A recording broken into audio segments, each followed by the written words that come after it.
Welcome to subscriber. स्वागत है आपका अली मैथ्स में। तो कैसे हैं आप लोग, किस तरह तैयारी चल रहा है एग्ज़ाम का।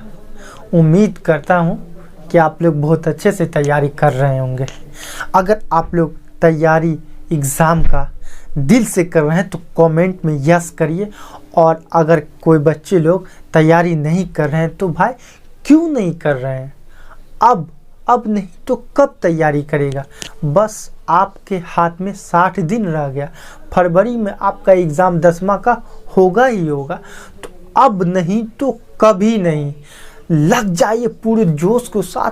बस 60 दिन रह गया आपके हाथ में। यही 60 दिन आपका फ्यूचर डिसाइड करेगा, आपका मार्क डिसाइड करेगा कि आप किस तरह तैयारी किए हैं और कितना नंबर आने वाला है। तो मेरी बहुत ही जोश के साथ दिल से लग जाइए, और बस कुछ नहीं करना, सिर्फ पढ़ना है। कुछ नहीं करना, सिर्फ पढ़ना। 60 दिन तक लग भिड़ के इस तरह तैयारी करें आपका नॉलेज इम्प्रूव कर जाए और आप अच्छे से अच्छे नंबर से पास कर जाए। तो आज की इस क्लास में बच्चे लोग बात करेंगे class 10th mathematics NCERT chapter 5 AP arithmetics progression, जिसको हिंदी में बोलते हैं समांतर श्रेणी। समांतर श्रेणी में एक्सरसाइज प्रश्नावली, जिसको हिंदी में बोलते हैं प्रश्नावली 5.1 का क्वेश्चन नंबर 4 का तीसरा और चौथा सवाल सॉल्व करने वाले। लेकिन इससे पिछले क्लास में इस चैप्टर का चौथा सवाल से जितना भी पिछला सवाल है सभी बनाया गया है, जो कि डिस्क्रिप्शन में लिंक है या ऊपर आई बटन लिंक है, आप जाके देख सकते हैं। तो आज की क्लास में हम लोग क्वेश्चन नंबर चौथा का तीसरा और सवाल चौथा सवाल किस तरीका से सिंपल तरीका से सॉल्व किया जाता है। इस तरह के क्वेश्चन ना आपके मैट्रिक के एग्ज़ाम में 100% 2 नंबर में पूछे ही जाते हैं, और हर साल पूछे गए हैं ये सवाल। तो बने रहिए इस वीडियो में और लास्ट तक देखिए वीडियो को, और 2 नंबर लेके जाइए। आइए क्वेश्चन पढ़ते हैं, क्वेश्चन को सॉल्व करते हैं। देखिए क्वेश्चन नंबर 4 का तीसरा और चौथा, निम्नलिखित में से कौन कौन AP में है। देखिए क्या बोल रहा है, निम्नलिखित में से कौन कौन AP में है। ये 14 सवाल आपके स्क्रीन पे नज़र आता होगा। चौथा में क्वेश्चन नंबर 4 में 15 सवाल है, ये आपको नज़र आता होगा। 15 सवाल को क्या बोल रहा है, 15 सवाल को कि चेक करिए कि ये AP में है। यदि है तो क्या बोल रहा है, यदि कोई AP में है तो इसका सारबंतर निकाले। ये 15 सवाल में कोई सवाल AP में है, कोई भी सवाल AP में है तो उसका सारबंतर निकालिए, और AP में है तब इनके 3 पद और लिखे। तो AP में है तब अगला 3 पद और लिखना। आइए सॉल्व करते हैं। देखिए जब भी AP का रहे रहे तो बच्चे लोग एक लाइन हमेशा याद ही रखना है, एक लाइन हमेशा लिखना ही लिखना है। वो एक लाइन क्या है, देखिए वो एक लाइन क्या है कि माना कि AP के प्रथम पद A1 और सारबंतर D है। मान लेते हम लोग कि AP के प्रथम पद A1 है और सारबंतर D है। तब क्वेश्चन क्या है तीसरा का, -1/2 -1.2 -3.2 -5.2 -7.2। ये इसको चेक करना AP में है या नहीं है। तो कॉमन डिफरेंस बताना है। कॉमन डिफरेंस मतलब सारबंतर मतलब किसी भी 2 टर्म के बीच का डिफरेंस। किसी भी 2 टर्म के बीच का डिफरेंस मतलब उसको बोलते हैं D। किसी भी 2 टर्म के बीच का डिफरेंस बताना है, और अगला 4 पद लिखना। 1 2 3 चौथा पद है ना, तो 5वां 6वां 7वां आपको बताना। तो आपके सर बताएंगे दोस्तों। बच्चे लोग कभी भी कोई सीरीज AP में बताना हो तो उसका कॉमन डिफरेंस चेक करना होगा। किसी भी 2 टर्म के अलग अलग बीच का कॉमन डिफरेंस निकालिए। यदि सभी कॉमन डिफरेंस बराबर है तो वह AP में होगा। अब AP में कैसे होगा, तो इसको चेक करने के लिए आपको कॉमन डिफरेंस बताना होगा। कहीं AP में होगा जब D1 बराबर D2 बराबर D3 dot dot dot DN, मतलब D1 बराबर होगा कॉमन डिफरेंस D2 के, और D2 कॉमन डिफरेंस बराबर होगा D3 के, और D3 कॉमन डिफरेंस बराबर होगा DN के। DN के सभी कॉमन डिफरेंस मतलब सभी सार्व अंतर बराबर होगा तो वह सीरीज AP में होगा। अब बारी बारी से चेक करेंगे, D1 D2 D3 निकालेंगे, तीनों बराबर होगा या फिर सभी बराबर होगा कॉमन डिफरेंस, तो हम लोग बोलेंगे यह सीरीज AP में है। तो आपको पता होगा ये कि ये A1 है, A2 है, A3 है, A4, इसीलिए A1 बराबर -1.2, A2 बराबर -3.2, A3 बराबर -5.2। A1 A2 A3 निकाल लिए। अब क्या करेंगे, D निकालेंगे। D मतलब कॉमन डिफरेंस निकालेंगे सार्व अंतर, इसीलिए D बराबर D1, पहला कॉमन डिफरेंस को D1 बोलेंगे तो D1 बराबर A2 माइनस A1। ये कॉमन डिफरेंस का ये फॉर्मूला है। क्या है बच्चों लोग, ये कॉमन डिफरेंस का इसको ये फॉर्मूला होता है, आपको याद ही करना पड़ेगा। कॉमन डिफरेंस का फॉर्मूला D1 बराबर A2 माइनस A1, मतलब आगे वाला पद में से पिछला पद घटा देंगे तो कॉमन डिफरेंस निकलेगा। आगे वाला पद में से ये वाला पद घटा देंगे तो कॉमन डिफरेंस निकलेगा। ये आगे वाला पद में से ये वाला पद घटा देंगे तो कॉमन डिफरेंस निकलेगा। A2 D1 बराबर A2 के बाद में देखिए -3.2 अब माइनस प्लस माइनस है ना, ये माइनस, और देखिए -A1 तो -1.2 -1.2 माइनस माइनस क्या होता है बच्चे लोग, -3.2। अब माइनस माइनस क्या होता है, प्लस 1.2 घटा दीजिए तो क्या आ जाएगा, दो में से 2 गया 0,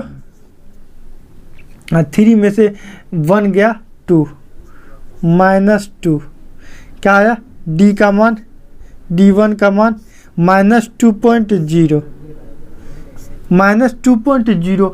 अब क्या करेंगे, D1 निकला, अब क्या करेंगे D2 निकालेंगे और D3 निकालेंगे। यदि D1 D2 D3 बराबर होगा तो ये सीरीज AP में होगा, और नहीं बराबर होगा तो AP में नहीं होगा। तो D2 निकालते हैं, D2 बराबर A3 minus A3 minus A2, ये आपका क्या है, स्टैंडर्ड फार्मूला है। तो A3 देखिए, A3 यहाँ पे तीसरा पद -5/2 सॉरी -5.2 और माइनस A2 देखिए A2 यहाँ देखिए A2 -3/3.2, तो यहाँ -5.2 और माइनस माइनस प्लस 3.2, 2 से 2 में से 2 गया 0, और 5 में से 3 गया 2, -2। D2 बराबर D2 का मान कितना है, -2.0। अब गौर से आप देखिएगा, अगला पद 7 में से 5 घटाएंगे, 7 में से 5 तो 7 में से 5 गया 2, मतलब हर एक D का मान क्या आ गया, -2, मतलब सभी कॉमन डिफरेंस क्या आ गया, बराबर आ गया। चूंकि यहाँ देखिए, चूंकि D1 बराबर है D2 के, D2 बराबर है D3 के, सभी क्या आएगा, बराबर आता रहेगा, सभी बराबर आता रहेगा। इसीलिए यह सब संख्या एपी में है, इसीलिए ये सब सीरीज एपी में है। एपी में है तो अगला 3 पद लिखना है। कितना लिखना है? अगला 3 पद।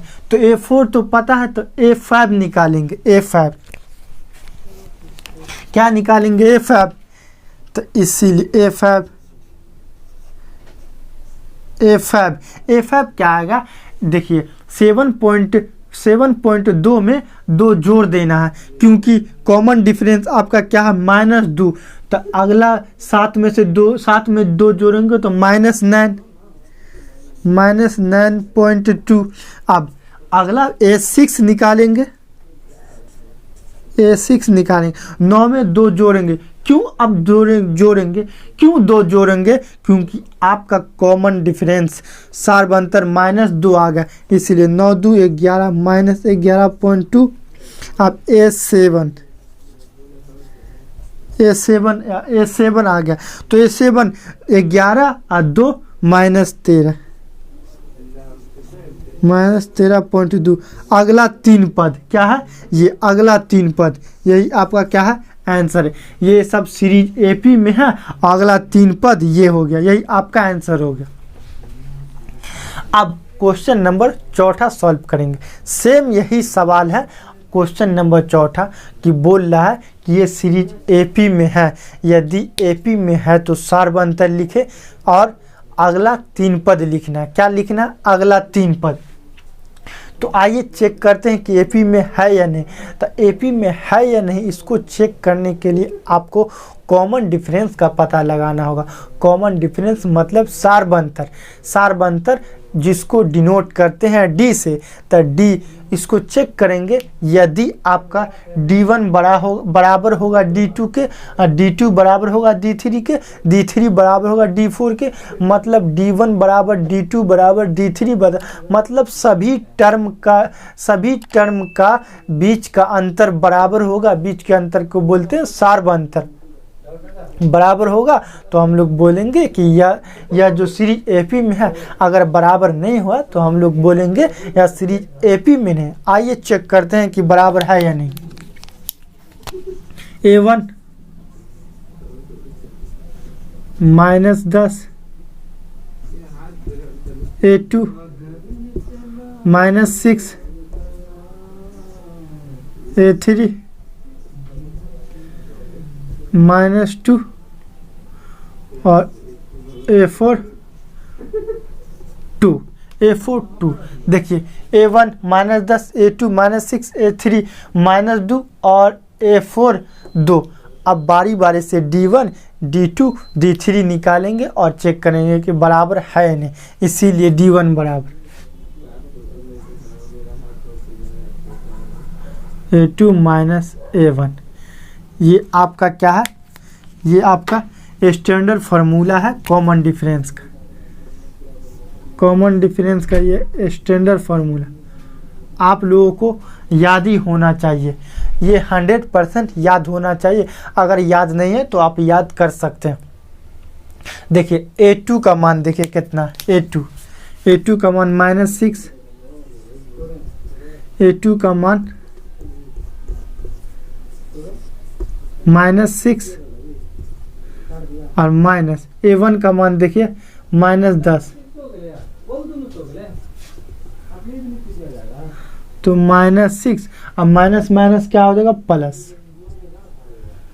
+10। तो 10 में से 6 गया 4।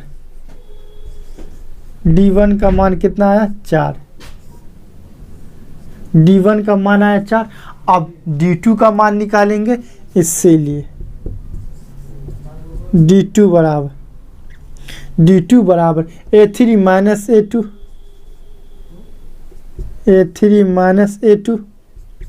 A3 का मान देखिए -2, A3 का मान -2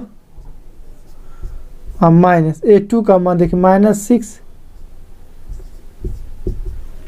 तो -2 और माइनस क्या होगा? प्लस, तो +6। इसीलिए D2 बराबर 6 में से 2 गया 4, 4, D2 का भी मान निकल गया 4। अब गौर से देखिएगा कि 4, अब फिर D3 निकालेंगे तो A4 माइनस A3, तब माइनस माइनस प्लस 2 प्लस 2 4। इसी तरह D3 भी बराबर हो जाएगा, D3 भी बराबर होगा, D4 भी बराबर होगा। चूंकि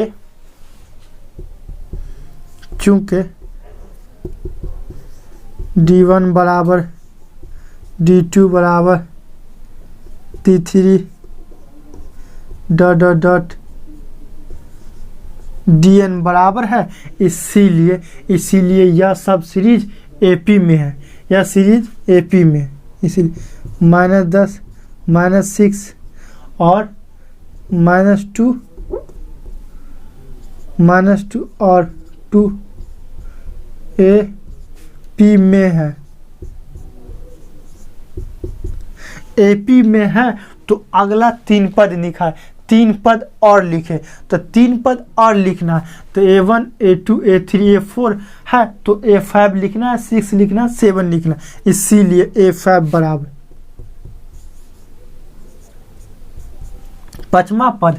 तो पांचवा पद क्या होगा, देखिए गौर से देखिएगा कि D का मान 4 आया, D का मान 4 आ गया, तो A1 का मान 10 है, तो D का मान 4। A5 का मतलब A4 प्लस D, तो A4 और प्लस D मतलब कॉमन डिफरेंस। तो A4 का मान देखिए 2 और प्लस D का मतलब 4, तो कितना 6। A5 का आ गया 6, A मतलब T5 टर्म 5 आया। अगला पांचवा पद क्या आ गया 6। आप A6 निकालेंगे, A6 तो A5 और plus D, A5 plus D, क्योंकि अगला पद निकालने के लिए उससे पिछला वाला पद और उसमें कॉमन डिफरेंस सर्व अंतर को जोड़ा जाता है, तभी AP का पद निकलता है। AP का कोई भी पद निकालने के लिए, जैसे आप 9वां पद निकाल रहे हैं, तो 9वां पद कब निकलेगा, जब 8वां पद में D जोड़ेंगे तो वो 9वां पद निकलेगा। तो 8वां पद तो 6 निकाल रहे हैं, तो 5वां प्लस D, और 5वां पद कितना निकालें 6 और प्लस D, 6 4 10। अब A6 हो गया, A7 निकालेंगे 7वां पद, तो A6 और प्लस D, तो A6 10 और D का मान 4, 10 4 14। देखिए अगला 3 पद 6 10 14 और ये सब क्या है AP में है, इसीलिए यह आपका क्या हो गया, यही आपका आंसर हो गया। और बोल रहा था सर्व अंतर निकालने को, तो सर्व अंतर क्या है 4 है। इस तरह हम लोग इसे सॉल्व करके एग्जामिनर को बता सकते हैं और 2 नंबर हासिल कर सकते हैं। इस तरह हम लोग सॉल्व करके बता सकते हैं। दोस्तों यह वीडियो कैसा लगा कमेंट में हमें बताइए। अगर आप मेरे चैनल पे नए हैं तो प्लीज़ सब्सक्राइब करके बेल आइकन घंटी दबा दें, ताकि हमारी नई वीडियो का नोटिफिकेशन सबसे पहले आप तक पहुंच सके।